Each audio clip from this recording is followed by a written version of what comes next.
Bonjour, je m'appelle Inès. Et ma vie au lycée a pris un tournant radical grâce à ma mère folle et surprotectrice. Mes parents ont divorcé quand j'étais petite, je suis restée avec ma mère. Mais elle travaillait pour le département des enquêtes criminelles, ce qui signifie qu'elle était très occupée, et que les tâches ménagères n'étaient jamais faites, et que nous vivions de plats à emporter. Croyez-moi, manger de la pizza et du riz aux œufs tous les soirs n'est pas aussi bon que ça en a l'air.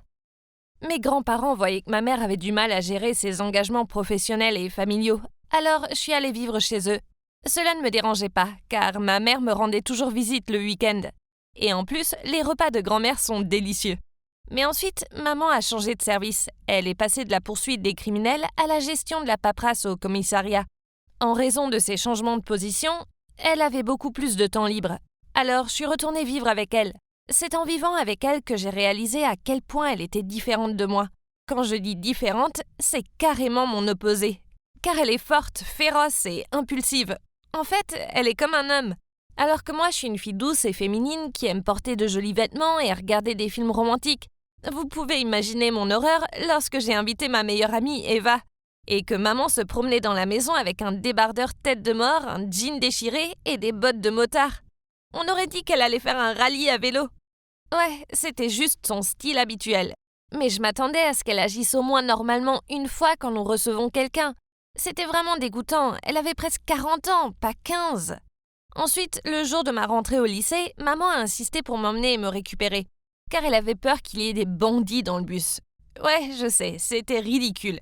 Je veux dire, à quel point pense-t-elle que je suis fragile? Mais je ne voulais pas la contrarier, alors j'ai accepté à contre-cœur.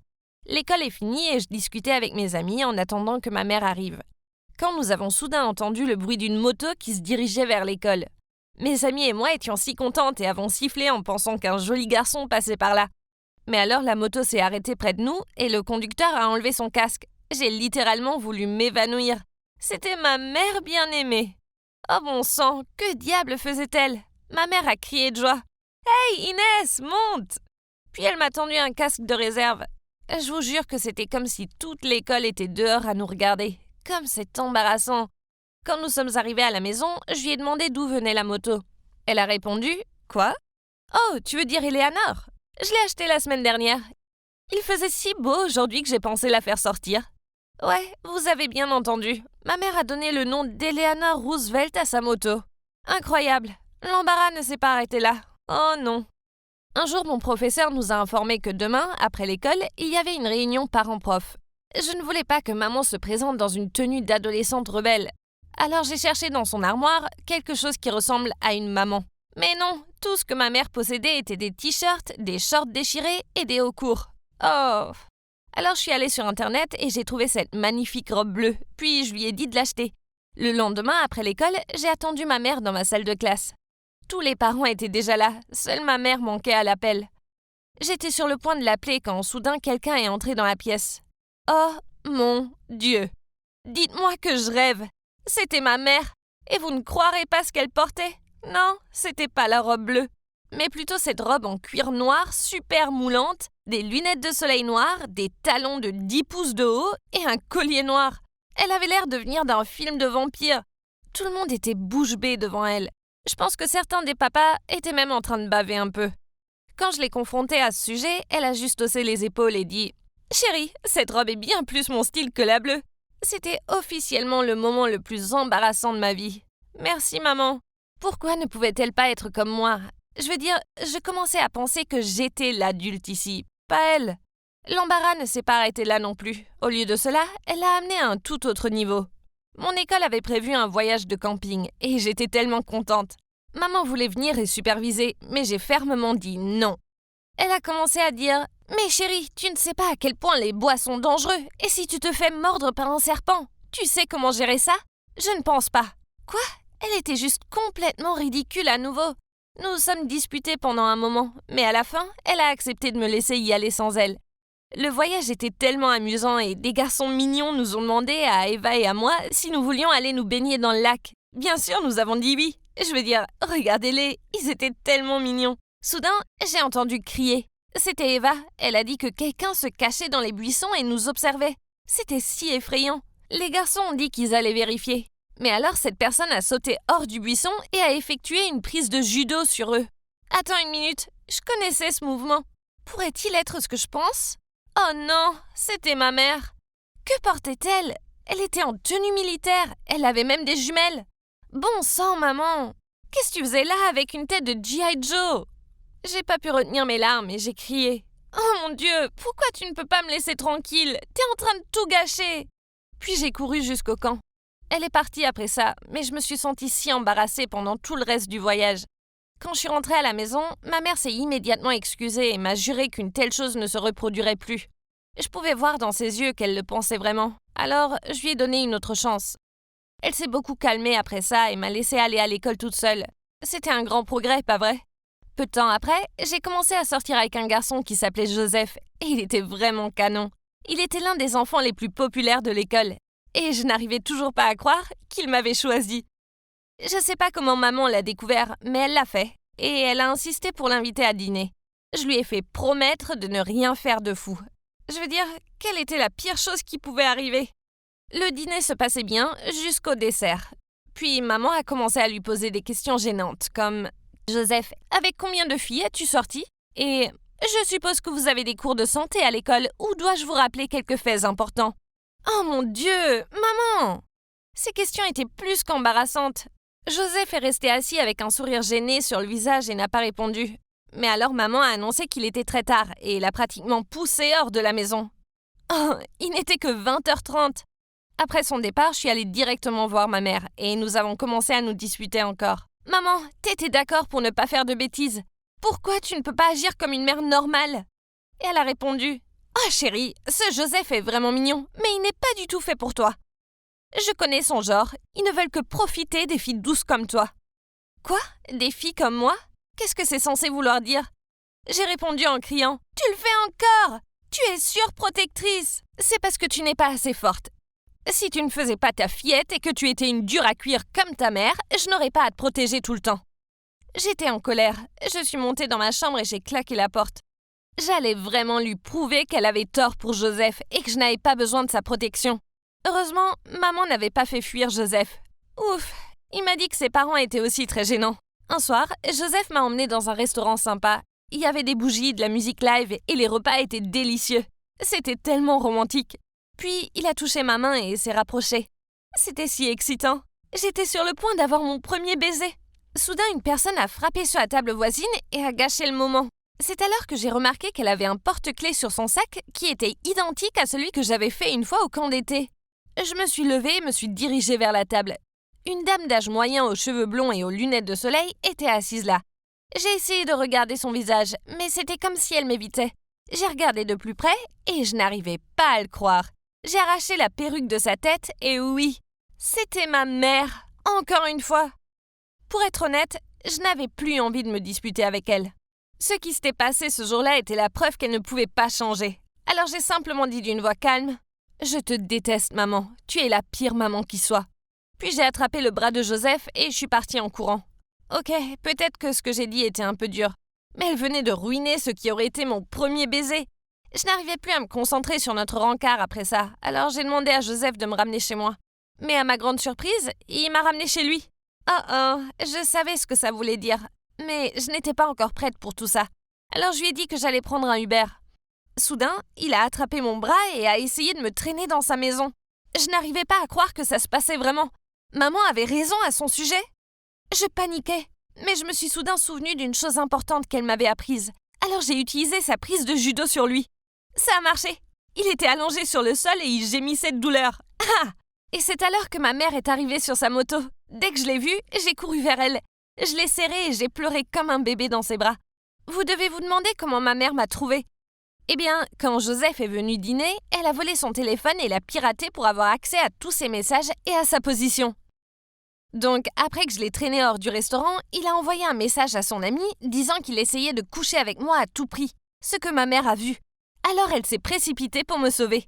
Oh mon Dieu, maman, ce n'était pas bien du tout.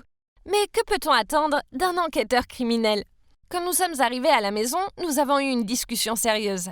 À ma grande surprise, elle a admis qu'elle s'était trompée à mon sujet. Elle voyait maintenant que j'étais capable de prendre soin de moi. La prise de judo que j'ai faite à Joseph l'a vraiment impressionnée. Tu vois, les filles douces peuvent aussi botter les fesses. Donc, à partir de ce moment, les choses se sont beaucoup améliorées entre nous. Il s'est avéré que ma mère n'est pas si ennuyeuse après tout. Je réalise maintenant qu'elle est plutôt cool et que tout ce qu'elle a fait, c'était juste pour me protéger. D'accord, elle a peut-être poussé les choses à l'extrême, mais elle l'a fait avec de bonnes intentions. Grâce à ma mère, je me sens plus forte maintenant. Vous savez ce qu'on dit? Je suis une femme forte parce qu'une femme forte m'a élevée. Mais une chose est sûre, je n'emprunterai pas ces vêtements de sitôt. Les gars, je veux vous parler de mon été le plus mémorable. Cela implique une maison sans parents, la fille de mes rêves, et l'énorme secret de mon petit frère Gabriel. En fait, Gabriel ne veut pas que je vous en parle. Mais cette histoire est trop drôle pour la garder pour nous. Alors restez à l'écoute. Laissez-moi vous raconter ce qui s'est passé. Imaginez la scène. Je suis là à manger des corn dogs quand mes parents annoncent qu'ils partent en vacances pour leur 20e anniversaire de mariage. Cela signifie que je serai seul à la maison toute la semaine dans notre grande ferme entourée de vastes champs. Ça a l'air génial, non? Mais attendez, c'était encore mieux quand mes amis d'enfance qui vivaient maintenant dans une autre ville étaient aussi de retour en ville pour les vacances d'été. Bien sûr, mes parents m'ont permis de les inviter pendant leur absence. Tellement nos familles étaient proches. Oh mon Dieu, je n'ai pas vu Jules depuis plus d'1 an, et sa sœur Amandine aussi. Ouais, je ne devrais pas dire que j'ai le plus gros béguin pour la sœur de mon meilleur ami, mais c'est le cas. Bref, ça allait être un été au paradis. Mais vous savez, l'homme propose et Dieu dispose. Il s'est avéré que mes parents n'allaient pas prendre Gabriel avec eux parce qu'ils estiment que j'étais assez grand pour m'occuper de mon petit frère. Ah, quelle déception. Comment je pourrais impressionner Amandine quand j'ai un enfant pleurnichard à ma charge? Je devrais réfléchir rapidement. Donc, dès que nous avons salué nos parents, je lui ai passé ma PS4 et lui ai dit « Gabriel, tu peux jouer dessus, mais seulement si tu me promets de faire ce que je te demande et de rester en dehors de mon chemin. » Bien sûr, il a accepté. Je veux dire, quel garçon de 8 ans ne voudrait pas jouer à Fortnite? Je le surveillais de temps en temps et lui donnais du jus et des collations.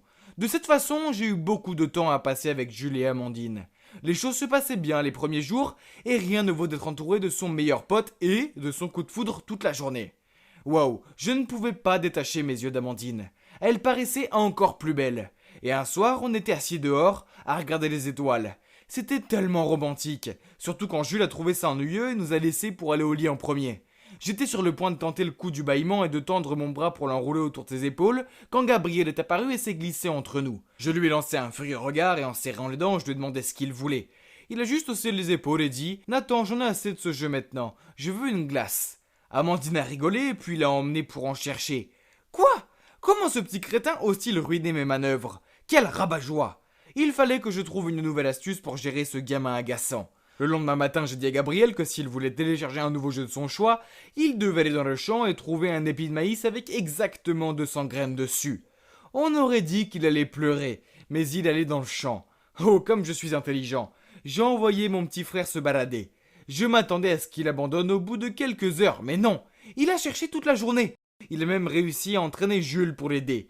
Au final, il a quand même dû revenir les mains vides. Quoi qu'il en soit, je dois remercier mon stupide frère de m'avoir permis de passer un si bon après-midi avec Amandine. Cette nuit-là, on s'est assis tous ensemble dans le salon et on a raconté des histoires de fantômes effrayantes.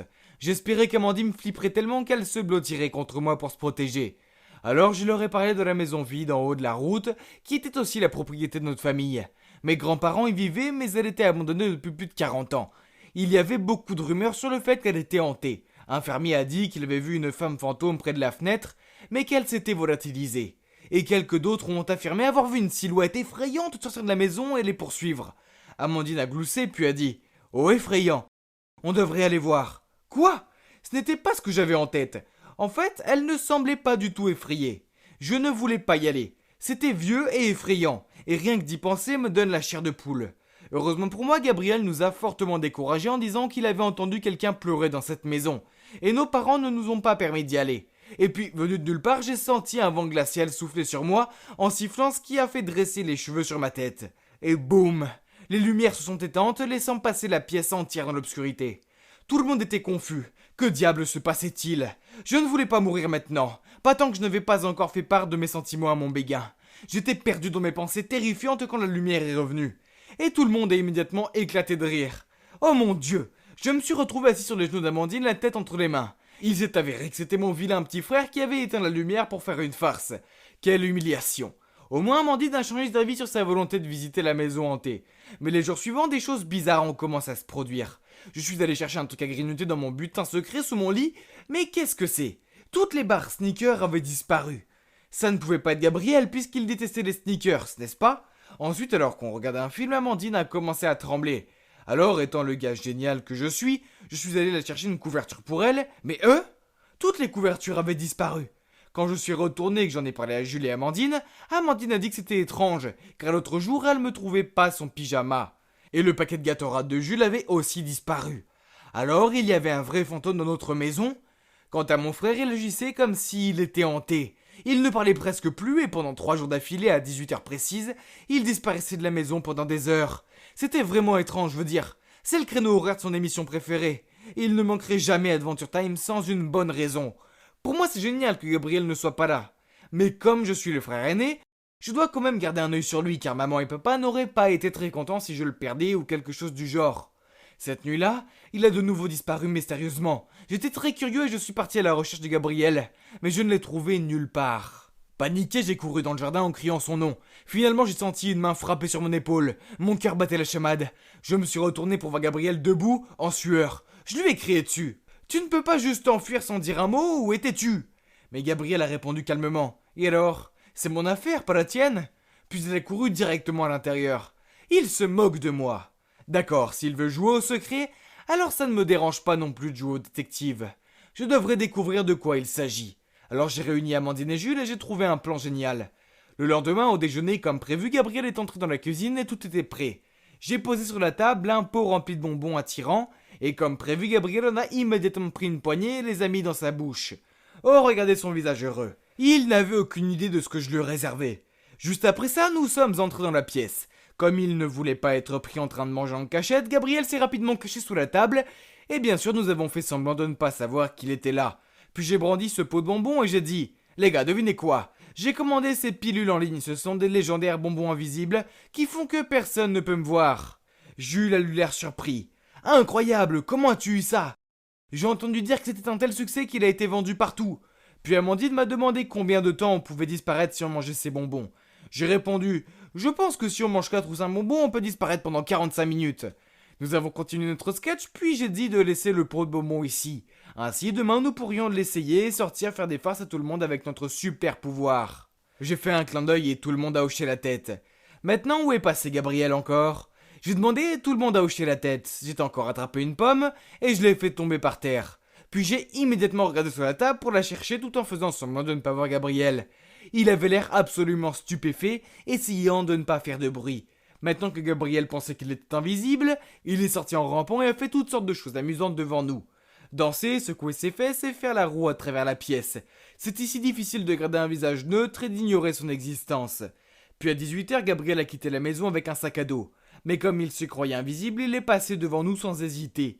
Il n'a pas oublié de me tirer la langue avant de partir. Hein, quel idiot! Nous l'avons suivi et devinez quoi, il est allé dans la maison abandonnée. Nous nous sommes cachés derrière un arbre pour regarder et soudain la porte s'est ouverte en grinçant. J'étais un peu effrayé alors je me suis accroché au bras d'Amandine. Quelqu'un a couru vers lui. Une petite fille. Oh non, c'était un fantôme? Amandine a dit. Oh mon Dieu, elle porte mes vêtements. J'ai regardé de plus près et j'ai réalisé qu'elle n'était pas un fantôme mais en fait une vraie petite fille. Gabriel a donc caché cette petite fille dans notre maison abandonnée. Et c'est pour cela qu'il nous répétait encore et encore de ne pas venir ici. Comme Gabriel pensait qu'il était invisible, il a continué à courir autour d'elle en disant « Tu ne peux pas me voir, n'est-ce pas ?» Il avait l'air si drôle alors que la petite fille était totalement désorientée pour comprendre quoi que ce soit. Et c'est à ce moment-là que nous avons fait éruption en criant « On t'a eu !» Bien, bien, bien. Regardez qui est le grand gars qui cache sa petite amie ici. J'ai sorti le sac à dos de Gabriel qui était rempli de barres de sneakers et d'autres objets manquants. Gabriel était choqué et bafouillé. Ce n'est pas ce que tu penses. La petite fille a fondu en larmes et a dit « Je m'appelle Zara, je me suis perdu et Gabriel m'a aidé. » Gabriel a dit qu'il avait rencontré Zara un jour dans le champ de maïs. Elle était seule et avait faim alors il l'a emmenée ici et s'était occupé d'elle. Il n'a pas osé nous dire parce qu'il avait peur qu'on se moque de lui. Oh, je ne pensais pas que mon petit frère, habituellement stupide, était capable de faire de si bonnes choses. Alors je l'ai pris dans mes bras et j'ai dit « Je n'en veux à personne, Gabriel, tu as fait ce qu'il fallait et Zara, tu seras en sécurité ici. Emmène-la chez nous et j'appellerai quelqu'un pour l'aider. » Heureusement, la police a déclaré qu'elle recherchait également un enfant disparu. Et le lendemain, Zara a retrouvé ses parents. Il s'est avéré qu'elle se trouvait dans une gare bondée lorsqu'elle s'est perdue. Confuse, elle a suivi un homme portant le même chemise que son père, et c'est ainsi qu'elle s'est perdue dans nos champs. Oui, mon frère est un peu agaçant parfois, mais c'est un bon garçon avec un bon cœur. Depuis, on s'est rapprochés et j'ai utilisé mes économies pour récompenser mon frère avec une console à lui tout seul. Quant à moi et Amandine, disons que notre relation est toujours dans la zone d'amis pour l'instant. Mais Jules a peut-être remarqué quelque chose et il ne semble pas s'y opposer. Alors laissez-moi un peu de temps et souhaitez-moi bonne chance. Je pensais qu'être belle signifiait que je naviguerais à travers les écueils de la vie et que j'obtiendrais toujours ce que je voulais. Oui, ça semble stupide. Mais au lycée, la vie était tellement plus facile grâce à mon apparence. Il suffisait d'un battement de cils pour que les intellos fassent mes devoirs à ma place. Et les filles m'invitaient à leur fête parce qu'elles savaient que si j'y allais, les beaux garçons viendraient aussi. C'était sympa d'avoir l'attention d'autres garçons, mais je n'étais intéressée que par mon petit ami, Mathieu. Il était en terminale et il était parfait. Il était tellement beau, super intelligent et c'était un pro du sport. Il y avait un tout petit problème. J'étais nulle dans les études. C'était tellement ennuyeux. Mais pour être honnête, cela n'avait pas d'importance de toute façon, puisque j'étais belle, et vous savez, être belle était suffisant. En outre, j'avais une passion. J'adorais chanter et composer de la musique. Je ne les publie pas ou quoi que ce soit, mais je ne vais pas mentir, elles étaient assez captivantes. On a passé un long été ensemble, avant que Mathieu ne parte à l'université. J'ai donc décidé de le surprendre avec une chanson d'amour que j'avais écrite pour lui. Je suis allée chez lui avec ma guitare, prête à lui la jouer, mais avant que je ne commence, il a dit « Marine, je veux rompre. » Quoi ? Pourquoi ? J'ai bafouillé. J'ai rencontré quelqu'un d'autre. Elle n'est pas aussi belle que toi, mais elle est plus intelligente. Nous allons étudier à Stanford ensemble. Soyons réalistes, un endroit comme celui-là est hors de ta portée. Je n'arrivais pas à croire ce que je venais d'entendre. J'ai attrapé son bras et je lui ai supplié de me donner une autre chance en amour, mais il est parti. Les jours suivants, j'ai continué à l'appeler et à lui envoyer des SMS, mais il m'a complètement ignorée. Désespérée, j'ai cherché des informations sur sa petite amie sur les réseaux sociaux et j'ai découvert qu'elle s'appelait Jolie et qu'elle était l'une des meilleures élèves d'une autre école secondaire de la ville. Oh, il s'avère que Mathieu voulait une fille intelligente, hein ? Donc si j'entrais dans cette université, alors il me reprendrait, n'est-ce pas ? Je veux dire, il choisirait sûrement une fille intelligente et belle plutôt qu'une fille intelligente et laide.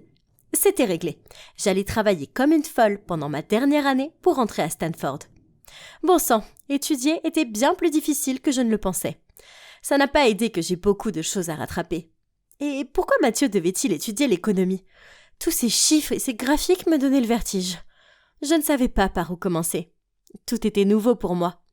Alors j'ai dû demander à 2 de mes admirateurs intello de m'aider. Au début, ils se sont moqués de moi, car ils pensaient que je plaisantais. Mais quand ils ont réalisé que j'étais très sérieuse, ils m'ont tendu des livres et ils ont essayé de m'expliquer des choses.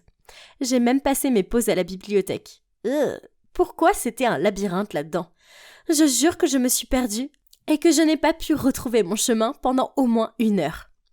Une fois, je me suis même endormie dans la bibliothèque et un type a trouvé amusant de prendre une photo. Et pendant des jours après, tout le monde à l'école a fait circuler la photo de moi en train de baver sur une pile de livres. Berk. Mais malgré ces épreuves, je ne pouvais pas abandonner. J'ai même collé une photo de Mathieu sur mon mur pour me rappeler mon objectif. J'ai arrêté de sortir avec mes amis. Je ne suis plus allée à aucune fête et j'ai même manqué un bal de fin d'année pour étudier. Inutile de dire que mes amis ont vraiment pensé que j'étais folle ou quelque chose comme ça. Même ma mère était tellement inquiète qu'elle voulait m'emmener à l'hôpital pour me faire examiner. Oh mon Dieu, c'était ridicule. Arrêtez de dramatiser, les gars. N'avez-vous jamais vu une belle fille qui travaille dur ? Et puis, quelque chose d'incroyable est arrivé. J'ai reçu ma lettre de Stanford et, oh mon Dieu, devinez quoi ? J'ai été acceptée. Je n'arrivais pas à y croire, et ma famille et mes amis non plus. Tout le monde était tellement surpris et heureux pour moi. Pour être honnête, abandonner la musique était dommage, mais étudier la musique ne m'aurait pas aidé à retrouver Mathieu. Alors que ça, oui, j'allais être dans la même université que lui, étudiant le même cours, bien qu'avec 1 année de retard. Qu'est-ce qui pouvait mal tourner ? Donc, j'ai déménagé à l'université. Et j'ai fini avec la colocataire la plus geek qui soit. Elle collait des équations de maths sur les murs. Quelle fille bizarre ! De plus, étudier ici était encore plus ennuyeux qu'au lycée. Beaucoup plus. Une fois, pendant un cours de macroéconomie, oui, c'est aussi ennuyeux que ça en a l'air. J'avais mes écouteurs dans les oreilles et je réfléchissais à des paroles de chansons quand quelqu'un a frappé à mon bureau. Comment ose-t-il interrompre mon flux créatif? Alors j'ai lâché « 1 seconde !» j'écris, alors que mes yeux étaient toujours sur mon cahier. J'ai alors levé les yeux pour voir le professeur Bentley qui se tenait là. Il a pris mon cahier, a vu mes paroles, puis il a dit « Sortez tout de suite et ne revenez jamais !» De toute façon, j'en avais marre de ce cours qui m'endormait.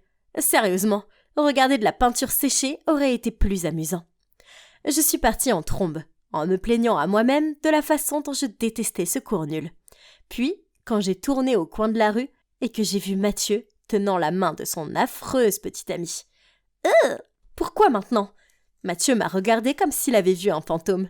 Puis il a demandé « Marine, que fais-tu ici ?» J'ai forcé un sourire, mais avant que je puisse dire quoi que ce soit, sa petite amie a pris la parole. « Oh, tu es Marine, l'infâme harceleuse de mon petit ami. Laisse-moi deviner, le professeur Bentley t'a viré. Normal, il est allergique aux filles sans cervelle. » Puis, elle a traîné Mathieu à l'écart. Comment osait-elle se moquer de moi? J'étais bien trop belle pour que des gens comme elle me parlent comme ça. J'allais lui montrer que j'allais bientôt regagner mon homme. Je suis retournée dans ma chambre et j'ai listé quelques idées. Je pourrais lui acheter un cadeau? Non, trop évident. Ou je pourrais le taguer sur des photos de nous deux? Non, trop désespéré. Je sais, je devrais m'en tenir à ce que je sais faire. Dans mon cas, c'est la musique. D'ailleurs, à quel point ce serait romantique de lui chanter une chanson d'amour. Il ne pourrait pas résister. Quelques jours plus tard, j'ai sorti ma guitare dans la cour. Une foule a commencé à se rassembler autour de moi. Alors j'ai dit « J'ai écrit cette chanson pour mon ex, Mathieu. Je voulais juste te dire que je t'aime tellement. Veux-tu redevenir mon petit ami ?» Tout le monde autour de moi a applaudi. Et ça m'a rendue encore plus enthousiaste et j'ai commencé à chanter. Après avoir terminé ma chanson, Mathieu et Jolie sont apparus. Il avait l'air gêné. Et elle avait l'air tellement en colère que j'ai cru que de la vapeur allait sortir de ses oreilles. Mais peu importe, je ne me suis pas souciée d'elle.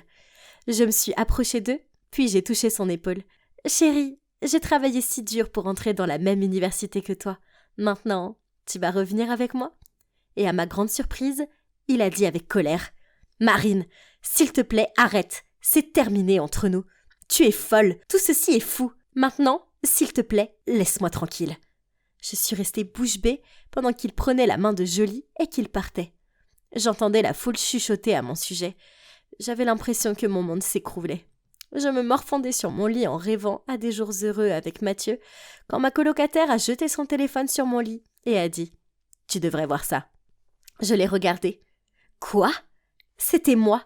Quelqu'un avait filmé ma tentative ratée de sérénade et c'était devenu viral. Mais la majorité des commentaires étaient super encourageants, disant que j'avais une voix géniale. Après ça, tout le monde à l'université connaissait mon nom.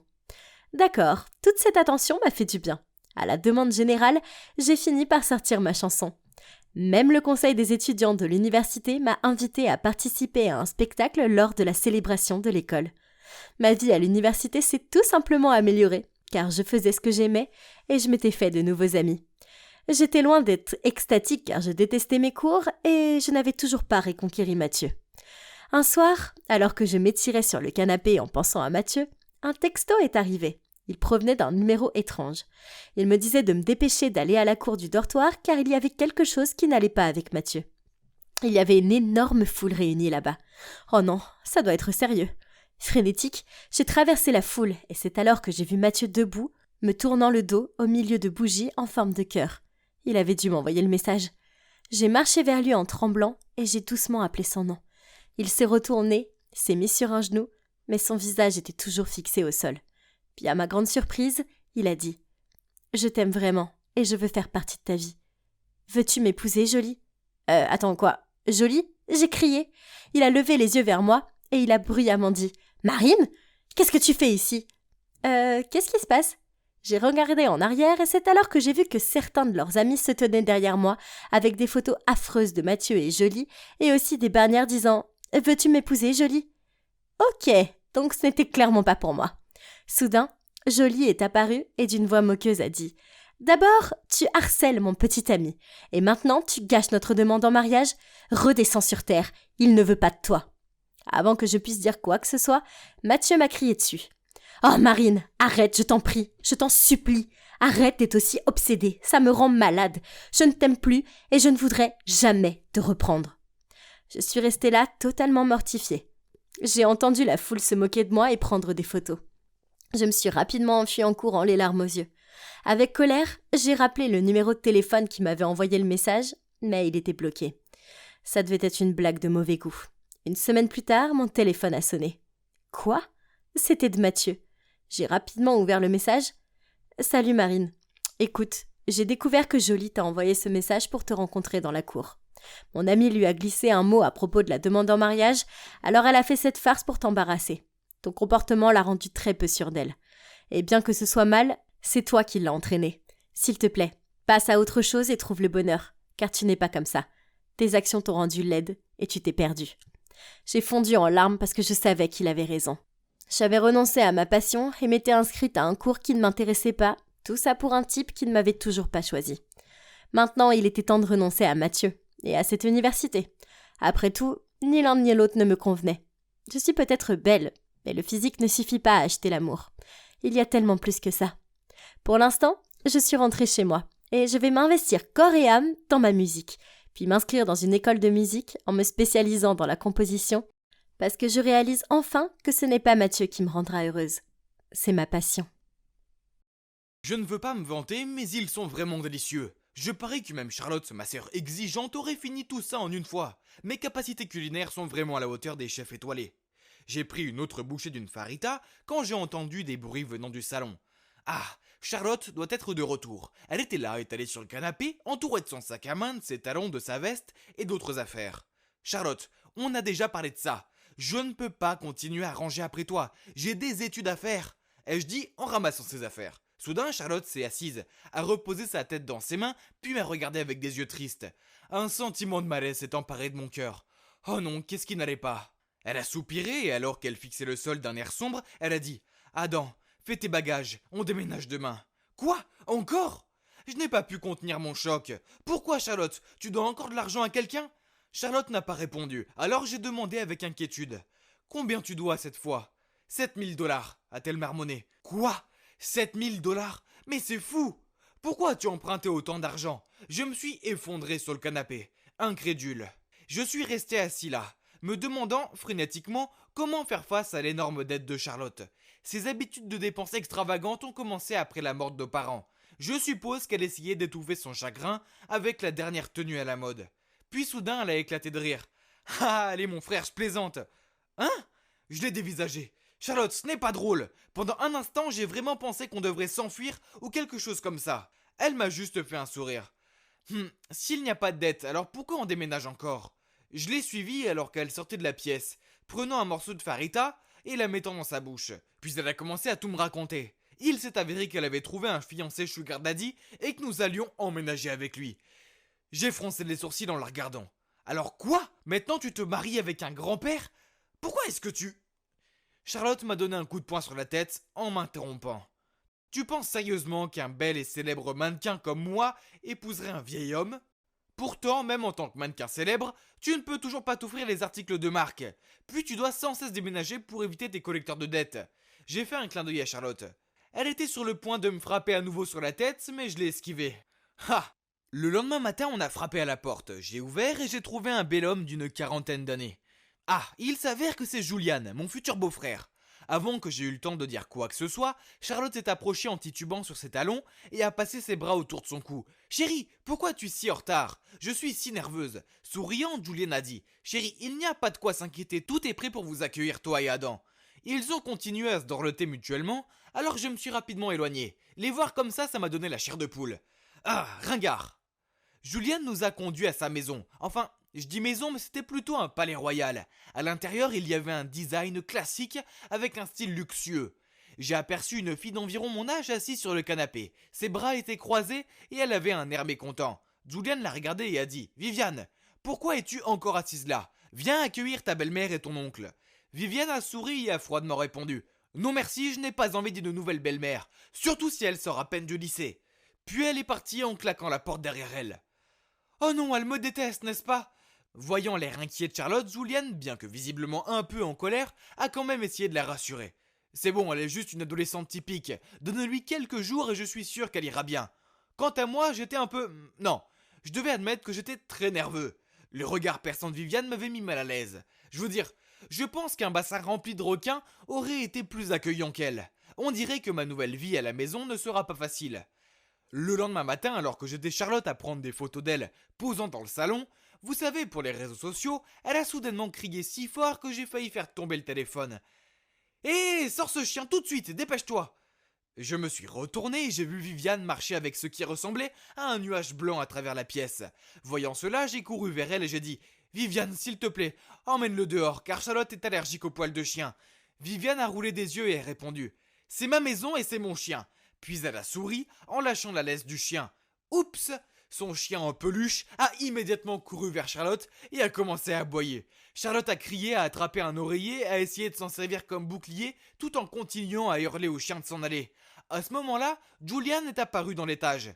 Et avec un regard furieux sur son visage, il lui a crié dessus. « Viviane, fais sortir Teddy d'ici tout de suite !»« Non, c'est eux qui doivent partir », a-t-elle argumenté. Tandis que son chien aboyait si fort que Charlotte s'est blottie plus étroitement dans le coin du canapé et a pleuré sans arrêt. « Viviane, tu as été prévenue, si tu recommences, je n'aurai d'autre choix que de trouver une nouvelle maison à Teddy », a crié Julian. Viviane a soupiré, puis a jeté un regard féroce à Charlotte, puis a pris le chien et est partie. Mec, c'était vrai que la vie ici n'était pas facile du tout, et elle était sur le point de devenir beaucoup plus dure. Le lendemain, j'étais en train de réorganiser ma nouvelle chambre quand j'ai entendu un grand bruit venant d'en bas. Je suis allé voir et j'ai trouvé Charlotte en train de donner des instructions à deux femmes de chambre sur l'endroit où accrocher un tirage géant d'une de ses photoshoots de mannequins. Et sur le sol se trouvait la photo de Viviane avec Julian et sa mère. Bougez un peu à droite? Non. Un peu à gauche? Ok, leur a ordonné Charlotte. Je me suis précipité vers elle et lui ai demandé qu'est-ce que tu fais? Elle a souri. Je fais juste quelques ajustements de décor. C'est beaucoup plus luxueux maintenant, tu ne trouves pas? Elle a ensuite pris un vase gris sur la table et l'a jeté à la poubelle, puis a placé une figurine double de cygne à sa place. Maintenant, c'est beaucoup mieux. Elle a frotté ses mains ensemble. Mon Dieu, je sais que Charlotte essayait juste de revendiquer sa position d'hôte, mais quand même, elle n'aurait pas dû enlever la photo de la mère de Viviane. Si elle savait. À ce moment, un cri a interrompu le cours de mes pensées, celui de Viviane. Je le savais. Charlotte, comment oses-tu? Viviane a rougi de colère, puis Charlotte l'a interrompu. C'est aussi ma maison et j'ai le droit d'y mettre ma marque. Cela rend la pièce beaucoup plus moderne.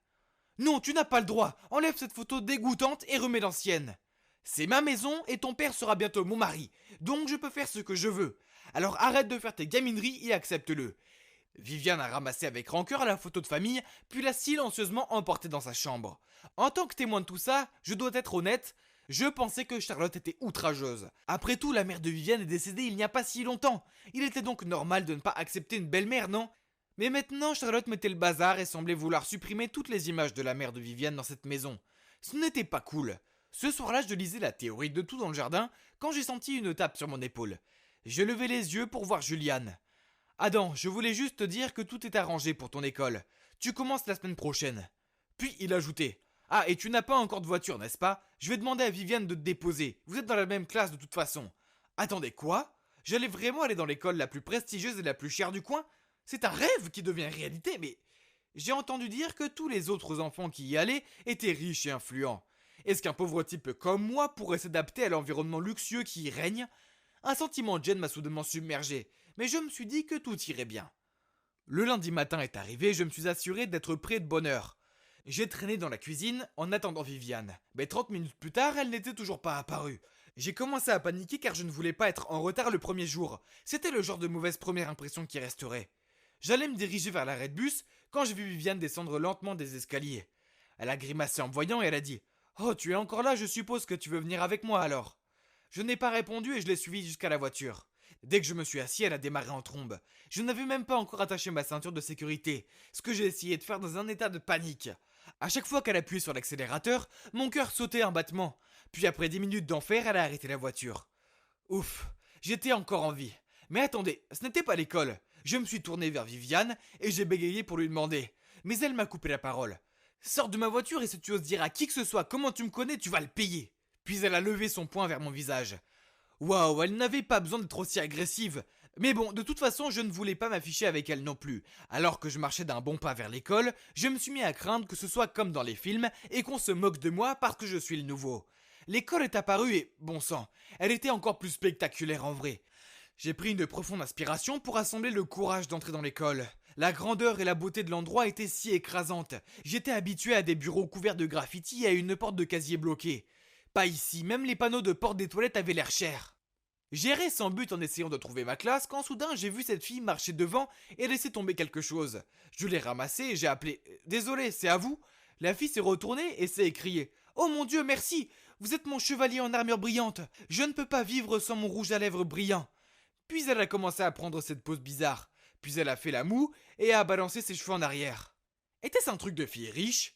C'était très confus, mais bon, je suppose qu'elle avait l'air sympa. Je lui ai souri puis je me suis retourné pour m'éloigner. C'est alors que j'ai remarqué les groupes des filles dans le couloir. Elles me fixaient toutes et l'une d'elles m'a même fait un clin d'œil. Puis j'ai entendu certaines d'entre elles parler de moi. L'une d'elles a dit « Oh, il est mignon !» Et une autre a dit « Il était temps qu'on ait un nouveau garçon sexy dans cette école !» Eh bien, les filles des écoles riches étaient vraiment bizarres. Je sais que je suis plutôt beau gosse, mais les filles n'avaient jamais agi comme ça avec moi auparavant. J'ai ricané intérieurement et je suis allé chercher ma classe. Il semblait inévitable que ma vie scolaire soit destinée à être plutôt intéressante. Alors qui connaît la réponse à cette question ? Demande l'enseignant. Toute la classe était silencieuse, les élèves regardaient leur bureau et se grattaient la tête. Soudain, une main se lève. Oui, c'était moi, juste moi. En fait, la physique est ma matière préférée, donc la question posée au tableau ne m'a pas déconcerté et j'ai donné une réponse détaillée. Le professeur a eu l'air surpris, puis elle m'a souri et a dit « On dirait que nous avons Einstein en herbe parmi nous ». Toutes ces louanges étaient un peu embarrassantes. De plus, j'ai remarqué que toutes les filles de la classe me regardaient avec des yeux admiratifs. Pendant ce temps, j'ai entendu un garçon chuchoter « D'où vient ce robot ?» J'ai inconsciemment jeté un coup d'œil à Viviane. Elle était assise dans un coin de la classe et elle était même bouche bée devant moi. En croisant mon regard, elle a immédiatement fait la moue et détourné les yeux. Le reste de la journée, j'ai continué à impressionner mes professeurs et mes camarades de classe. En littérature anglaise, j'ai récité un vers de Twelfth Night. Et en mathématiques, j'ai écrit la formule de pi au tableau. Être intelligent a ses avantages. Et c'était bon d'être reconnu pour mon intelligence. J'avais déjà été recruté dans le club de physique et l'équipe de quiz. Et finalement, cette nouvelle école n'était pas si mal.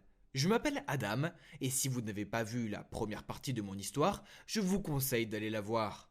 Donc, je suis dans cette école d'élite uniquement parce que ma sœur Charlotte se marie avec un homme riche et âgé qui s'appelle Julian. Et puis, il y a Viviane, la fille de Julian. Je ne l'ai pas encore tout à fait cernée, mais elle a l'air d'avoir des problèmes. Comme premier jour, le mien a été un succès, alors je souriais en marchant vers l'arrêt du bus. Soudain, une fille m'a attrapé et m'a tapé sur l'épaule.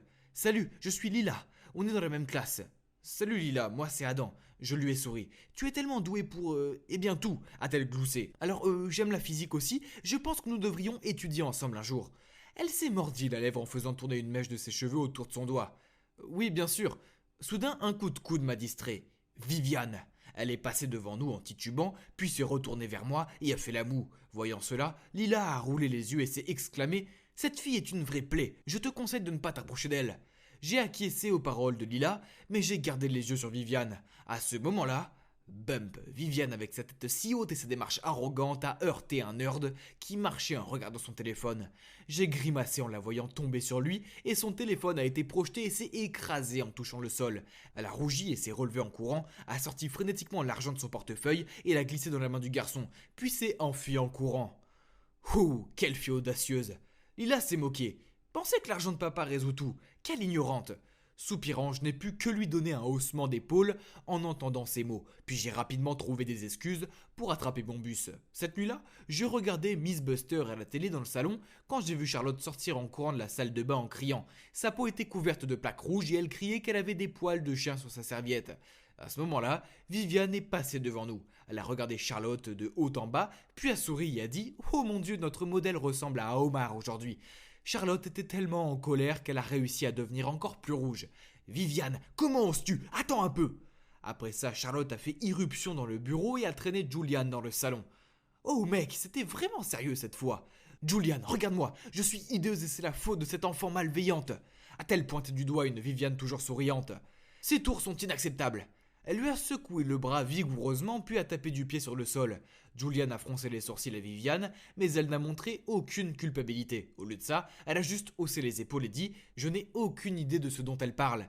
L'atmosphère dans la maison était si tendue que je ne pouvais littéralement plus respirer. Voyant cela, Charlotte a continué. « Chérie, il est temps que nous l'envoyions en pension. Les professeurs y seront mieux équipés pour la gérer et l'aider à changer. » Julian a écouté attentivement puis a hoché la tête. Le sourire de Viviane est tombé. Elle a jeté un regard furieux à Charlotte, puis s'est tournée vers Julian et a dit durement « Papa, pourquoi l'écoutes-tu toujours? Elle n'est qu'une étrangère, je suis ta fille. » Ok, allons-y doucement, je vais voir ce qui est le mieux pour toi. Puis il s'est tourné vers Charlotte et a dit doucement « Viens chérie, allons te chercher des médicaments. » Puis il a conduit Charlotte dans leur chambre. Je pensais que la menace de l'internat changerait Viviane. Mais non, elle semblait seulement la stimuler davantage. Un jour, pendant le dîner, le téléphone de Julian a sonné, il est sorti de la pièce pour répondre, et quand il est revenu, son visage était tout froissé de colère, puis a tapé du poing sur la table. « Viviane, tu causes encore des problèmes? Comment oses-tu entrer par effraction et voler des trucs dans le laboratoire de chimie? Je n'ai vraiment pas de mots !» Elle n'a pas répondu, toujours concentrée sur son assiette, ce qui a rendu Julian encore plus furieux. Il a crié « Ton professeur a dit que si tu faisais d'autres petites erreurs, il te renverrait. C'est ce que tu veux ? Oh mon Dieu, être expulsé de l'école, cela ferait honte à notre famille. » Charlotte a ajouté. Viviane a jeté un regard noir à Charlotte, mais elle a continué. « Je t'ai bien dit de l'envoyer en pension, mais tu as refusé. » Puis soudain, ses yeux se sont illuminés comme si elle venait de trouver une idée folle. Puis elle s'est retournée pour me regarder avec un sourire qui m'a fait froid dans le dos. « Ah, je sais, Adam est un excellent élève. Il est dans la plupart des classes de Viviane, n'est-ce pas? Donc il peut la superviser. Peut-être qu'il y aurait des bons résultats. »« Quoi? Pas question !» Viviane et moi avons crié à l'unisson. Alors que je maudissais en silence l'idée folle de Charlotte, Julian semblait plutôt amusé par cette idée. « Ouais, ça a l'air bien. Pas question. Qui est-il pour me surveiller? Eh bien, si tu n'aimes pas ça, je te suggère de monter dans ta chambre et de commencer à préparer tes affaires pour l'internat. » Viviane n'a rien dit d'autre. Elle a boudé et est retournée dans sa chambre. Julian a secoué la tête d'un air las, puis m'a dit d'aller discuter avec lui dans son bureau. « Adam, s'il te plaît, aide-moi à garder un œil sur Viviane. Honnêtement, je ne veux pas l'envoyer dans un internat, mais je ne peux pas non plus rester assis à attendre qu'elle soit expulsée. » Cela m'a mis face à un dilemme. Je ne voulais pas être impliqué avec cette fille têtue, mais je ne pouvais pas dire non. À Julian. Voyant que j'hésitais, il a continué. « S'il te plaît, c'est une bonne fille. Elle a juste eu une période difficile et est tellement en colère contre tout. Elle est tellement en colère contre moi. » Et oui, vous l'avez deviné, j'ai cédé et j'ai accepté de l'aider. Puis il a immédiatement énuméré une série de tâches. Ne laisse pas Viviane avoir moins d'un C. Ne la laisse pas fréquenter de mauvais amis, y compris Carter, son désagréable petit ami actuel. Suis-la de près et ne la laisse pas enfreindre les règles de l'école. Fais en sorte qu'elle prenne ses études au sérieux, pour une fois. Tout cela semble simple, non? Pour les gens ordinaires peut-être, mais Viviane était loin d'être ordinaire. Elle était plutôt une personne à problème, rusée et peu coopérative. Je n'avais aucune idée de la façon dont j'allais convaincre une rebelle comme Viviane de se plier à ces règles. Mais j'avoue, j'ai dit à Julian que je l'aiderais, alors je devais tenir parole. Donc à partir de ce moment-là, je suis officiellement devenu le tuteur et le majordome de Viviane. Je devais lui donner des cours tous les jours, la surveiller 24 heures sur 24 et 7 jours sur 7. Et bien sûr, supporter ses tours malicieux pour échapper à son management. Concentre-toi s'il te plaît. Pourquoi tu continues à regarder par la fenêtre et à rêvasser alors que les examens approchent? J'étais vraiment en colère contre Viviane. Je ne le fais pas exprès, j'ai mal à la tête alors je n'arrive pas à me concentrer. Elle ne me trompait pas avec ce faux visage de pitié. J'ai immédiatement sorti un cachet d'aspirine de la poche de ma chemise et je secouai la tête pour lui faire signe de la prendre afin qu'elle puisse continuer à étudier. Viviane était abasourdie. Elle a pris mon stylo et a commencé à faire ses devoirs. Mais en moins de 5 minutes, elle s'est tournée vers moi et m'a demandé « Hey Adam, est-ce que tu aimes les jeux ?» J'ai feuilleté les pages du livre et j'ai répondu oui avec hésitation. De toute évidence, elle n'attendait que ça, car elle a immédiatement sorti sa Nintendo DS, me l'a donnée avec enthousiasme et m'a dit « Tu peux jouer à ça pendant que je dors un peu. J'ai veillé très tard hier soir en regardant des films. » Quand le temps sera écoulé, tu diras à mon père que nous avons fini d'étudier. Avant que je puisse dire quoi que ce soit, elle avait déjà sauté sur son lit et s'était enveloppée dans une couverture. C'était tellement frustrant, mais une idée m'a traversé l'esprit. Bien, alors changeons la méthode d'apprentissage. Une douche linguistique, ça te dit? J'ai alors pris le mini haut-parleur sur la table, j'ai fait jouer une leçon audio d'espagnol au volume le plus élevé et je l'ai placée juste à côté de ses oreilles. Elle a rapidement couvert sa tête avec un oreiller, mais je n'ai pas abandonné et j'ai continué à pousser le haut-parleur tout près. Après s'être roulée dans le lit pendant un moment, elle a finalement reconnu sa défaite et le visage contrarié est retourné au bureau et a dit « Bon, arrête cette torture immédiatement s'il te plaît. Tu veux que je m'assoie ici et que j'étudie, n'est-ce pas ?» J'ai croisé les bras et souri de satisfaction. Ah, cette fille qui n'est pas si facile à gérer. Je ne partageais pas l'attitude insouciante de Viviane, au contraire. J'avais tellement peur qu'elle échoue à ses examens et qu'on me le reproche. J'ai même dû la supplier. Et s'il te plaît, concentre-toi sur la littérature, s'il te plaît. Si tu as un F, alors je serai un homme mort. Ça ne me regarde pas, a ricané Viviane. Je lui ai passé désespérément mon essai.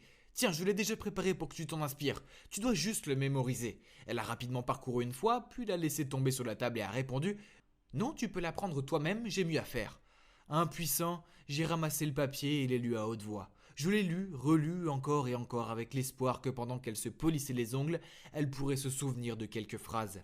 Au début, Viviane a semblé ennuyée, puis elle a gloussé et a dit « D'accord, laisse-moi apprendre toute seule. Ton pauvre visage est si drôle. » Quel miracle, elle a commencé à lire les notes, mais pour être honnête, je n'en attendais pas beaucoup. Mais vous savez quoi, la chose la plus inattendue est arrivée. Lorsque nous étions devant le portail de l'école, elle m'a montré ses résultats d'examen. Des B et des C, et pas un seul D. C'était presque mieux que lorsque j'ai eu un A+. Enfin presque. J'étais sur le point de la féliciter quand j'ai entendu quelqu'un crier son nom, puis je me suis retourné pour voir une bande de jeunes se diriger vers elle. Oh non, c'était les mauvaises influences dont Julian m'avait demandé de la tenir éloignée. Oh non, les amis de Viviane s'approchaient d'elle.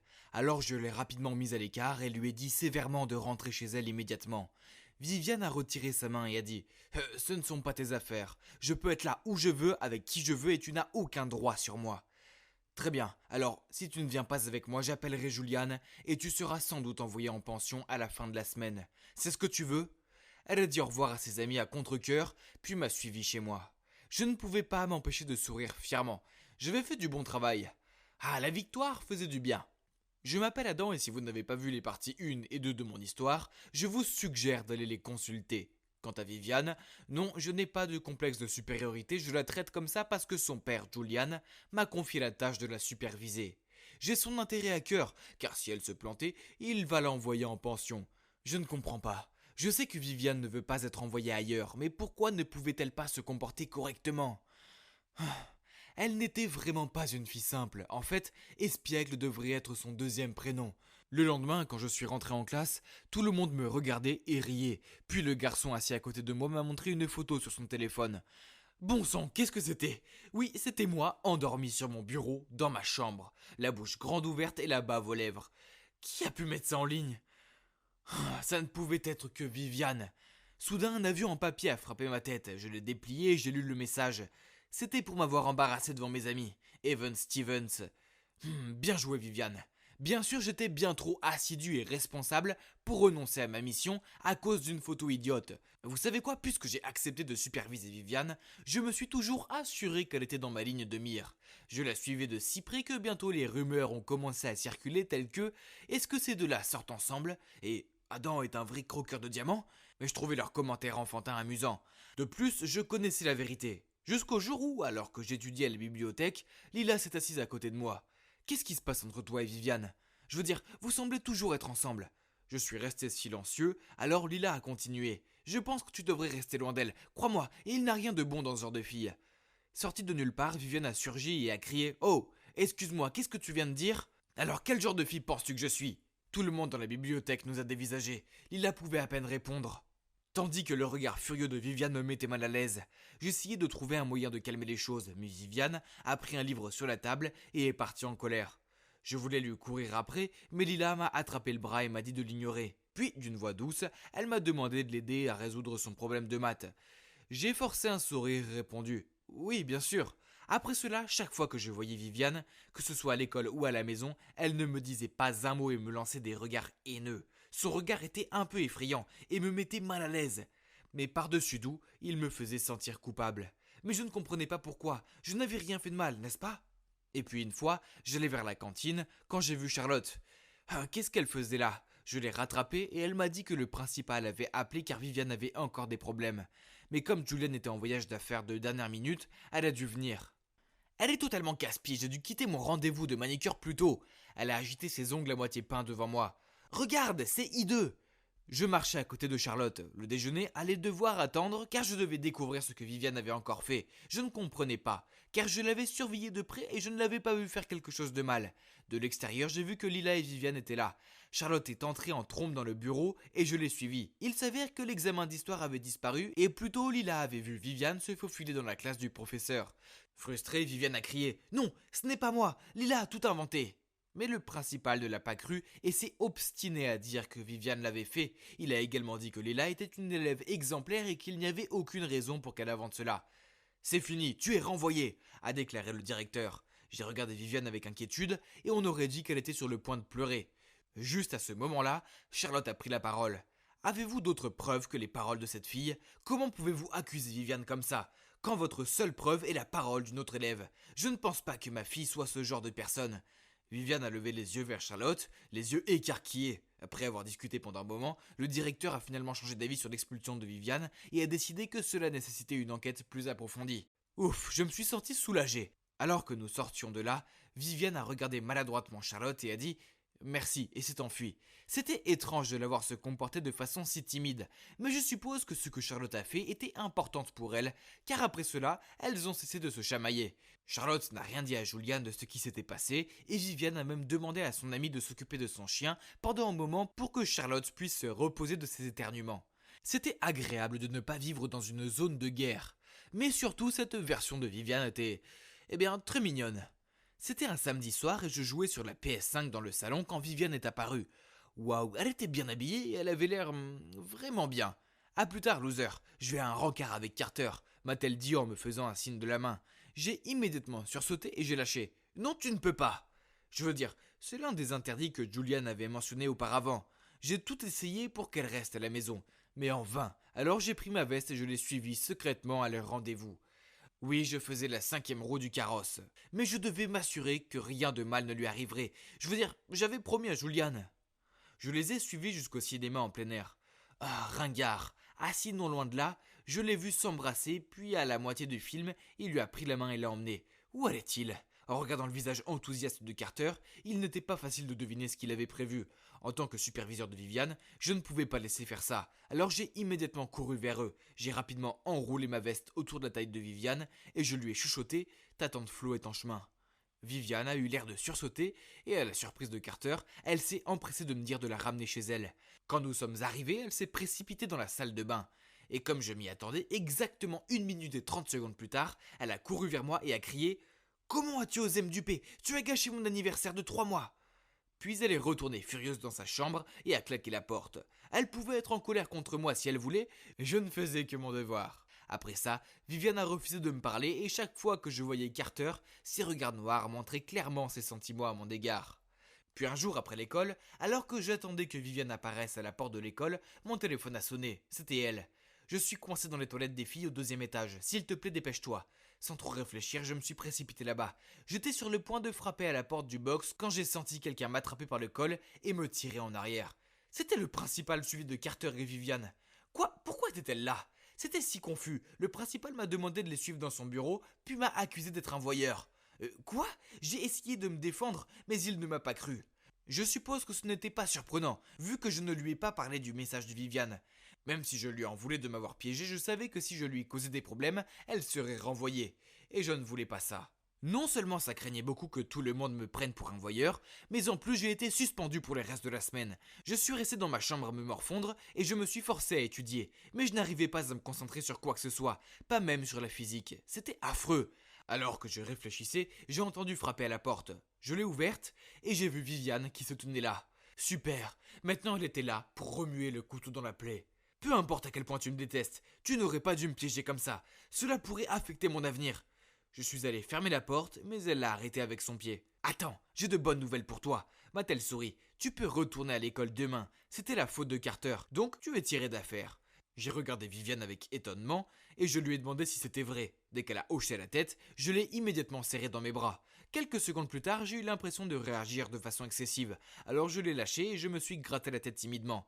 Puis Viviane m'a tout raconté. Il s'est avéré qu'elle avait découvert que Carter avait volé son téléphone et a envoyé ce message pour me piéger. Puis il a dit au principal qu'il m'avait vu me faufiler dans les toilettes des filles. Viviane lui a fait avouer, mais elle a secrètement enregistré la conversation et l'a envoyée au principal. Donc je n'étais plus suspendu. Quel soulagement. Les gars, je suis vraiment reconnaissant à Viviane. Mais ensuite, je lui ai demandé, mais Carter est ton petit ami ? Non, j'ai décidé que j'avais dépassé le stade des mauvais garçons. À la place, je veux quelqu'un d'attentionné et de gentil. Elle m'a fait un sourire. Eh bien, c'était il y a quelques mois. Et bien que Viviane soit toujours fougueuse et têtue par moments, elle prend ses études plus au sérieux maintenant. L'atmosphère dans notre maison est plutôt bonne, ce qui rend ma vie tellement plus facile. Et vous savez quoi ? Viviane et Charlotte vont même faire du shopping ensemble. Et je dois aller porter leurs affaires. Ah. Oh, et si vous vous demandez ce qu'il en est de Viviane et moi, je suppose qu'une rebelle et un bon élève peuvent s'entendre après tout. Je suppose que nous devrons juste attendre et voir ce qui va se passer. Waouh, magnifique! Donc je vais vivre ici à partir de maintenant? Incroyable! Tout s'était passé si vite que j'avais du mal à croire que c'était réel. Hier après-midi, alors que je donnais un coup de main au restaurant de ma famille, une équipe de tournage s'est soudain précipitée et a dit qu'elle faisait partie de l'émission de télé-réalité Long Lost Love, qui réunit les membres de familles perdues. Alors que je restais là, confuse, ils m'ont annoncé que j'étais l'enfant perdu du célèbre réalisateur Gabriel Pérez. Quoi ? Ça veut dire que mes parents m'ont adoptée ? En larmes, mes parents m'ont raconté qu'il y a 13 ans, dans une foire animée et bondée, ils m'ont vu errer sans but. Alors, ils m'ont ramenée à la maison. Et même s'ils l'ont signalé aux flics, il n'y avait aucune piste, alors ils ont décidé de m'adopter. Et c'est ainsi que je commence ma vie de jeune fille d'une famille riche. Comme on peut s'y attendre avec la maison d'un célèbre réalisateur, la demeure de mon père était impeccable. Du mobilier design, au décor élégant, toute la maison ressemblait à un château de style français. J'ai regardé l'énorme photo de mes parents sur le mur. Soudain, il y a eu un chuchotement. « Le maître doit être très heureux, tu sais. Sa deuxième femme n'a pas pu lui donner d'enfant après toutes ces années. Oui, maintenant qu'il est plus âgé, il a dû chercher son enfant biologique pour s'appuyer dessus. » Oh, donc, cette femme, la femme qui est venue avec papa à la réunion hier, n'était pas ma mère biologique ? Si c'est le cas, je me demande qui est ma vraie mère. « Mademoiselle, entrez, s'il vous plaît !» À l'intérieur se trouvaient mes parents et quelques spécialistes qui m'ont immédiatement fait entrer pour un relooking complet. Waouh, j'étais vraiment magnifique. Mes cheveux étaient si brillants et ce maquillage me donnait l'air si glamour. Jamais, dans mes rêves les plus fous, je n'aurais pensé que je finirais par vivre ici et me sentir comme une princesse. Rayonnante de bonheur, je me suis retournée pour regarder mon père. Mais j'ai soudain été surprise de croiser le regard d'une servante. Elle avait l'air si sombre. Pourquoi me fixait-elle avec un visage impassible ? C'était bizarre. « Carole, allons-y !» C'est étrange, mais peu importe. Peut-être qu'elle est toujours comme ça quand elle voit des étrangers. Oh mon Dieu, le dîner était si somptueux, incluant du caviar et du steak. C'était tellement extraordinaire. Cette nuit-là, je n'ai pas pu dormir et j'ai roulé au lit jusqu'à l'aube. Mais j'étais loin de me douter de la journée épuisante qui m'attendait. À 5 heures du matin, j'ai été réveillée en sursaut. Y avait-il un incendie ou quelque chose comme ça ? Une femme de chambre m'informe que j'ai une conférence de presse très importante ce matin et qu'il est impératif que je sois bien habillée. Je suis sortie du lit en titubant et me suis assise sur la chaise. Je devais porter cette robe chic et avoir cette coiffure rebondie et démodée. Oh, ça me donnait l'air d'avoir 25 ans. Oh mon Dieu, je jure que cette conférence de presse était la chose la plus ennuyeuse. Pendant plusieurs heures, leur conversation n'était qu'étalage de leur richesse et comparaison de leur popularité et de tous les trucs du showbiz. J'ai bâillé des dizaines de fois, mais j'ai dû le cacher derrière ma main. Je pouvais sentir ma belle-mère me scruter. Oh, je voulais rentrer à la maison. Vous voyez, le type de personne que je déteste le plus est ce genre de femme frimeuse et méprisante. Mais malheureusement, ce sont les seuls avec qui j'ai été en contact. Ça m'a manqué de traîner avec des jeunes de mon âge. Mais oui, depuis que j'ai emménagé ici, mes parents ont insisté pour me faire l'école à la maison, afin que je ne sois pas influencée par d'autres enfants inférieurs. Oh ! Pire encore, la seule chose qu'ils m'apprennent, c'est le métier d'acteur et les trucs de film. Comment cela va-t-il m'aider à entrer à l'université ? Mais ce n'est pas tout. Après les cours, malgré ma fatigue, ma belle-mère me forçait à passer 2 heures de plus à faire du sport dans la salle de gym de la maison. Chaque fois que j'avais du mal à respirer ou que je grignotais quelque chose, elle me faisait un long discours. Le pire, c'est qu'elle m'interdisait tout ce qui était sucré. et m'obligeait à suivre un régime strict à base de céleri et de houmous. Burk! Puis un jour, j'ai glissé. Je suis tombée du vélo d'appartement et je me suis tordu la cheville. Ma belle-mère était tellement furieuse contre moi qu'elle m'a fait aller au lit sans dîner. Je n'en pouvais plus, alors j'ai boitillé dans la chambre de mon père. « Papa, pourquoi dois-je faire ces choses? Je n'aime pas ça. » Papa n'a rien dit, mais m'a juste fait signe en silence de le suivre. Il m'a conduit à une pièce fermée à clé au bout du couloir. Lorsque la porte s'est ouverte, j'ai vu le portrait d'une très belle femme accrochée au milieu de la pièce. Attendez une minute, mes nouveaux cheveux et vêtements étaient identiques aux siens. Papa a fixé le portrait avec des yeux rêveurs. Puis il a dit que cette femme était une actrice très célèbre. Il a raconté comment ils sont tombés amoureux, puis elle m'a donné naissance. Alors, ça veut dire que... elle est ma mère? C'est vrai. Ta mère est vraiment belle, n'est-ce pas? Et je vais te rendre parfaite, juste comme elle. Puis papa m'a fait signe de sortir, a verrouillé la porte et est parti, me laissant seule, tremblante. Il y avait quelque chose dans ses paroles qui me perturbait. Curieuse au sujet de maman, je suis allée voir une vieille bonne pour lui demander plus d'informations. Il s'est avéré que dans le passé, mon père était le manager de ma mère, et grâce à sa popularité, il a gagné beaucoup d'argent.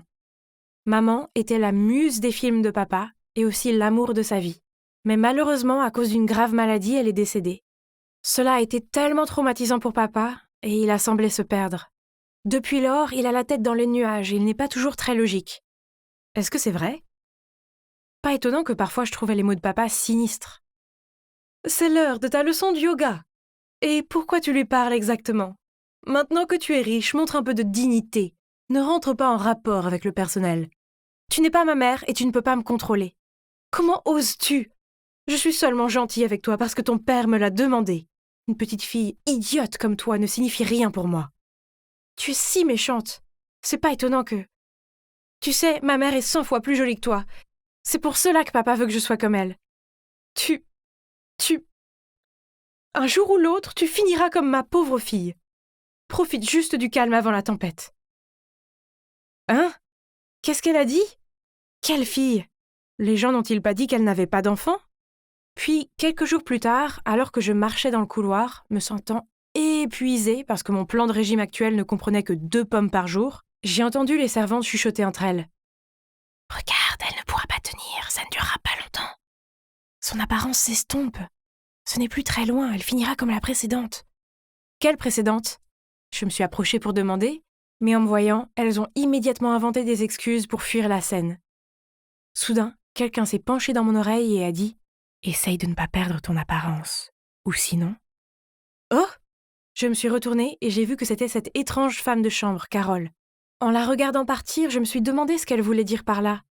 De toute évidence, elle ne m'aime pas. Mais pourquoi? Honnêtement, il y a tellement de choses déroutantes dans cette famille. Tout est si loin de la normale qu'on pourrait dire qu'on est sur une autre planète. Il me cache quelque chose. Je dois juste trouver quoi. Un jour, pendant que papa et Patricia étaient partis pour un événement, je me suis faufilée dans leur chambre et j'ai cherché la clé de la pièce secrète. La voilà. Elle était cachée dans une vieille boîte à bijoux. Et waouh, cet endroit était plein de photos, de DVD et de trucs. J'ai trouvé un album intitulé « Famille heureuse » et il y avait tant de photos de papa et Patricia avec une jolie petite fille. Il y avait une photo de cette petite fille à 10 ans et au dos, il était écrit « 15 décembre 2014. Joyeux anniversaire notre jolie chérie. Reste belle, Carole. » Carole? L'année de naissance. Les yeux verts. Ça pourrait être... C'est ça. La petite fille était Carole, la bonne. Peut-être que la puberté a changé son apparence et qu'elle n'est plus aussi jolie, mais je pouvais encore voir certains de ses anciens traits. Donc Carole était la jeune fille précédente, et aussi la pauvre fille dont Patricia a parlé. C'est logique, puisque Patricia interagissait plus avec elle qu'avec les autres servantes. J'ai même remarqué une fois qu'elle aidait Carole à faire la vaisselle. J'étais encore bouleversée par le secret que je venais de découvrir. Quand j'ai regardé par la fenêtre et j'ai vu la voiture de papa s'arrêter dans l'allée. Paniquée, j'ai pris cette photo et j'ai couru hors de là. Je devais quitter cet endroit, sinon je deviendrais une autre Carole. J'ai continué à courir, mais alors je suis tombée directement sur Patricia. Oh non. S'il te plaît, laisse-moi partir, je ne veux plus vivre comme ça, s'il te plaît. Patricia a arraché la photo de ma main, puis a pris mon poignet et m'a traînée avec elle. Laisse-moi partir. Monte dans la voiture. Euh... Euh... Où veux-tu aller ? À la maison de mes parents adoptifs. Sur le chemin, Patricia m'a tout raconté. Elle était autrefois une actrice célèbre qui a rencontré puis est tombée amoureuse de Gabriel. Au début, cela ne la dérangeait pas de se conformer à ses critères de beauté. Mais elle a ensuite réalisé que la façon dont il la faisait agir et s'habiller était entièrement basée sur sa défunte épouse. Elle a pensé qu'avoir un enfant le changerait. Alors, ils ont adopté Carole. Elle était très belle quand elle était petite, alors ils l'ont gâtée et l'ont emmenée partout pour se vanter. Mais quand elle a grandi, son apparence a commencé à se ternir, alors Gabriel en a fait leur bonne. Mon père avait besoin d'une jolie fille pour la remplacer, pour être sa propre muse. Alors il a décidé d'en trouver une autre. La vérité, c'est qu'il n'avait pas de fille perdue depuis longtemps. À la place, il a engagé un détective privé pour chercher des cas d'enfants disparus non résolus. Et il m'a découvert. Oh mon Dieu! Incroyable! Maintenant, Patricia, elle aussi, était épuisée de vivre cette vie, avec un homme qui était toujours épris de sa femme morte. Elle se sentait mal pour Carole et pour moi aussi. Alors, ok, il s'avère que Patricia n'était pas aussi mauvaise que je le pensais. Au contraire, elle était plutôt à plaindre. Nous sommes désolés de t'avoir laissé emménager dans cette maison. Je savais qu'il y avait quelque chose qui n'allait pas dans cette situation, mais je voulais que tu sois heureuse sans souci d'argent, alors nous t'avons laissé partir. Nous aurions dû comprendre. Nous sommes vraiment désolés. Je suis désolée de ne pas avoir été capable d'arrêter Gabriel. Il est allé trop loin. Je sanglotais dans les bras de ma mère quand j'ai vu Gabriel. Il est entré en trombe et m'a entraînée.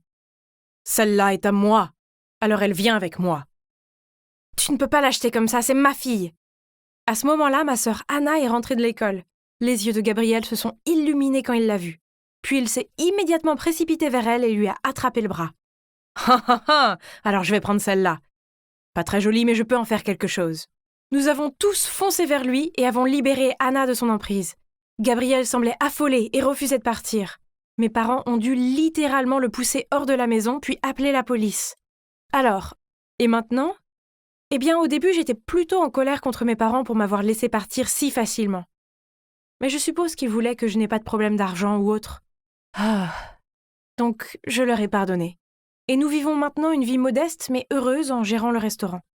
Carole et sa mère nous rendent visite parfois. Elles ont quitté le manoir de Gabriel et semblent beaucoup plus heureuses maintenant.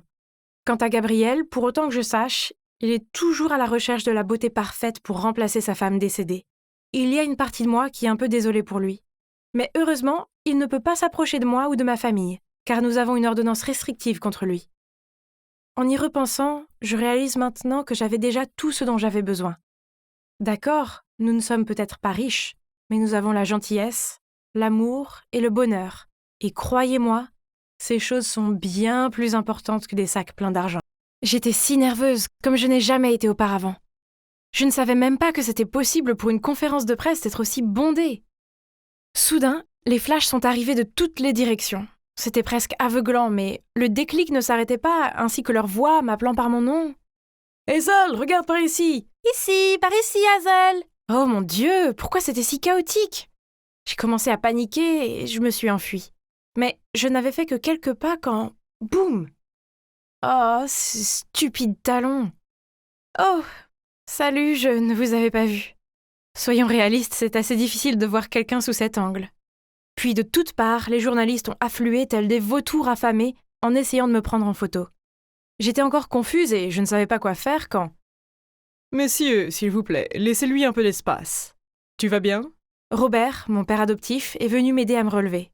Excusez-nous, c'est la première fois qu'elle assiste à un tel événement. Si vous êtes d'accord, nous allons l'aider à répondre à vos questions. Ouf, j'avais enfin échappé au chaos. Ou du moins, c'est ce que je pensais. Dès qu'il est rentré dans la maison, Robert a crié « Pamela !» Ce qui m'a donné la peur de ma vie. « Je ne t'ai pas demandé d'apprendre les bonnes manières à Hazel ? Comment as-tu pu la laisser s'embarrasser devant le public comme ça ?» Pamela avait l'air mortifiée et continuait à s'incliner et à s'excuser, mais Robert était toujours furieux.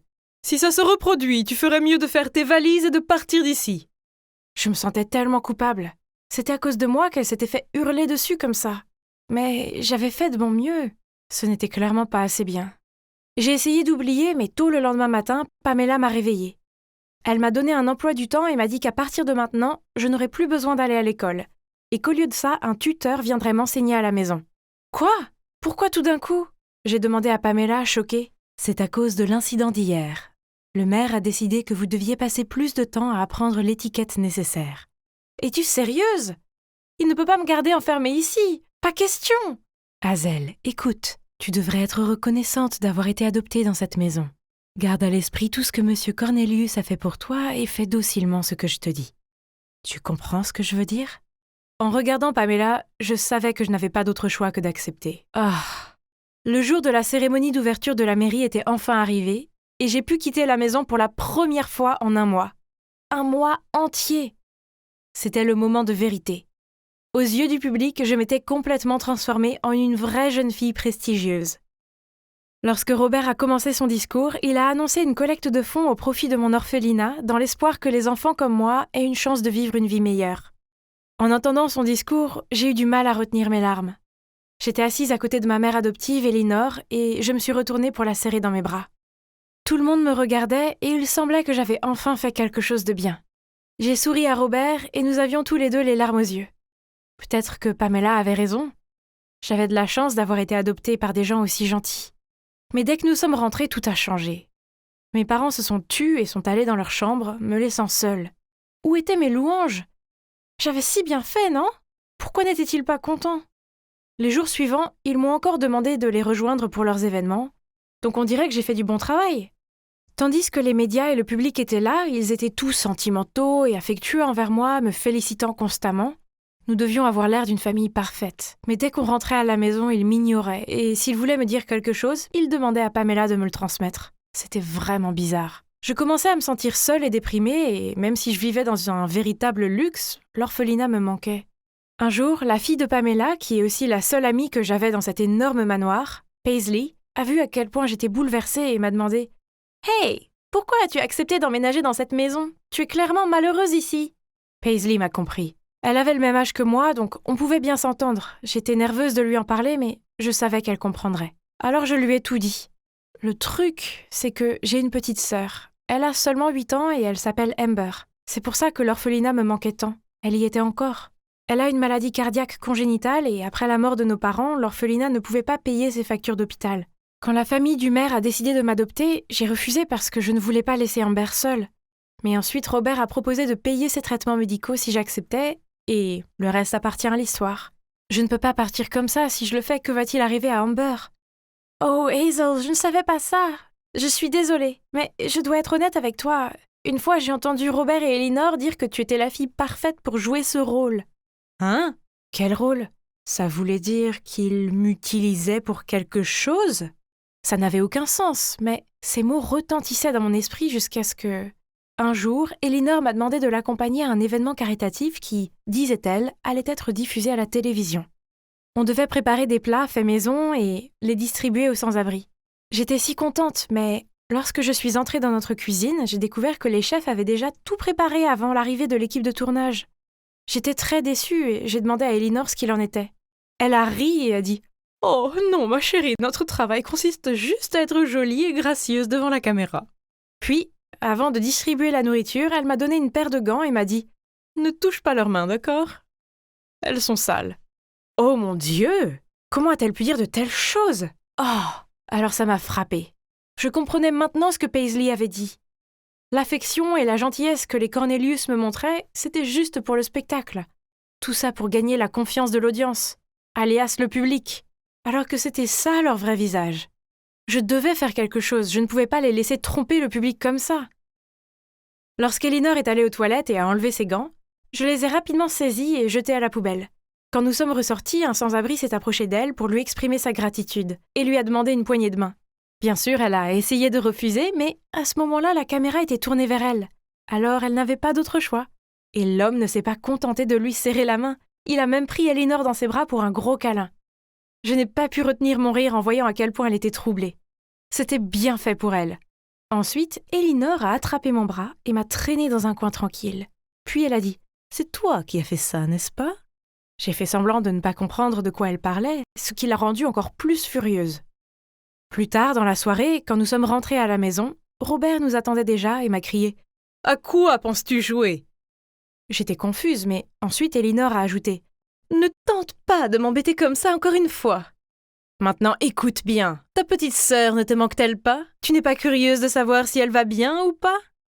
C'est vrai. Il vaut mieux bien te comporter à partir de maintenant, jeune fille. J'étais si bouleversée par ce qu'ils avaient dit que je voulais même pas quitter ma chambre. Et si quelque chose arrivait à ma sœur? Soudain, Paisley est passée par la fenêtre pour entrer dans ma chambre. Dès que je l'ai vue, j'ai fondu en larmes. Paisley, s'il te plaît, aide-moi. J'ai besoin que tu ailles à mon orphelinat voir Amber pour voir si elle va bien. Quelques heures plus tard, Paisley est revenue, haletante. Ta sœur, elle ne va pas très bien. Quoi? Mais n'avait-elle pas reçu de l'argent pour ses traitements mensuels? Paisley a secoué la tête. Les nonnes ont dit qu'elles n'ont pas reçu un centime depuis ton départ. Maintenant, Amber survit à peine. Les mots de Paisley m'ont brisé le cœur. Ces deux-là m'avaient trompée pendant tout ce temps et maintenant la vie de ma sœur ne tenait qu'à un fil. Je devais aller au fond des choses. Je suis passée devant le bureau de Robert et j'ai entendu quelqu'un parler. Curieuse, j'ai jeté un coup d'œil et j'ai vu un groupe d'hommes d'âge moyen assis autour d'une table. L'un d'eux a pris la parole. « Hé Robert, le jour de l'élection approche. Est-ce que la petite fille fait toujours du bon travail ?»« Oh, ne vous inquiétez pas, c'est juste une petite fille idiote. Elle croit tout ce que je lui dis, surtout à propos de sa sœur malade. » Robert a souri. Comment ose-t-il parler de ma sœur comme ça? Je devais faire quelque chose. Je ne pouvais pas laisser cet homme vicieux tromper tout le monde comme il m'avait fait. Alors, j'ai pris mon téléphone pour filmer. En parlant de ça, combien d'argent de charité avons-nous obtenu jusqu'à présent? 100 000 $, Robert a dit. Et la salle a été remplie de louanges.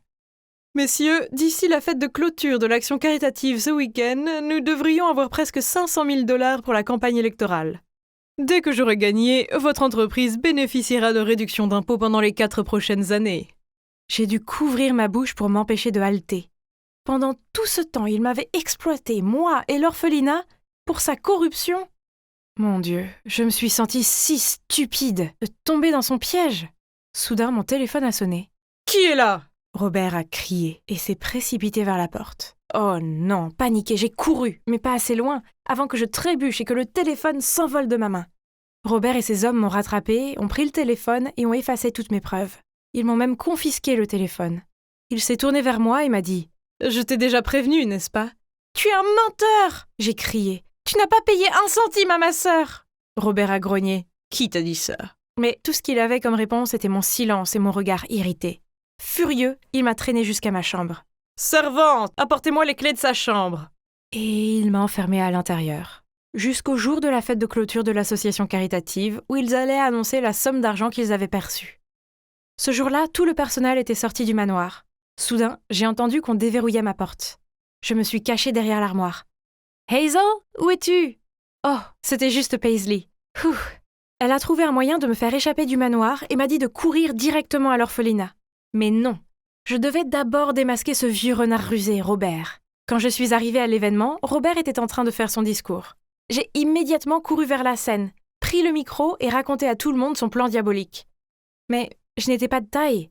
Avant que je puisse finir, la sécurité m'a traînée hors de la scène. Et Robert avait déjà pris le contrôle de la situation. « Mesdames et messieurs, je suis vraiment désolée pour le comportement de ma fille. La raison pour laquelle nous avons décidé de l'adopter était sa maladie mentale. Depuis qu'elle est arrivée chez nous, elle s'est améliorée, mais comme vous pouvez le voir, il y a eu une petite rechute. » Quel serpent! Cet abruti ne recule devant rien pour obtenir ce qu'il veut. À ce moment-là, le grand écran de la scène a soudainement montré la vidéo que j'avais prise, révélant tous les plans de Robert et de ses complices. Maintenant, il était bel et bien exposé. Je l'ai regardé pendant qu'il balbutiait. « Non, ça ne peut pas arriver !» À ce moment précis, la police s'est précipitée pour arrêter Robert et ses complices dans les tribunes. Vous vous demandez comment nous avons réussi à faire ça? Alors que je courais dans le couloir, j'ai réussi à envoyer la vidéo à Paisley. Dès qu'elle l'a reçue, elle est venue me trouver et a vu tout ce qui s'était passé. Elle a couru chez sa mère pour demander de l'aide. Pamela a alors élaboré un plan. Pendant que Paisley me libérait du manoir, Pamela s'est mise au travail pour projeter la vidéo sur le grand écran. Génial, non? 1 mois plus tard, Robert et ses complices sont arrêtés pour détournement de fonds, et bien sûr, il est enfermé pour un longtemps. Lui et Elinor ont tous les deux reçu un tel retour de bâton de la part du public, à tel point qu'elle a dû rester cachée elle aussi. L'argent de la charité a heureusement été remis à l'orphelinat, et une partie a été utilisée pour prendre soin de ma sœur, Amber. Elle va beaucoup mieux maintenant. Oh, Paisley et moi sommes toujours les meilleurs amis du monde. Pamela a trouvé un bien meilleur travail, Et quant à moi, je suis retournée à l'orphelinat jusqu'à ce que je sois assez grande pour partir. Je préfère 1000 fois rester seule avec ma sœur que d'être adoptée par une famille paumée à nouveau.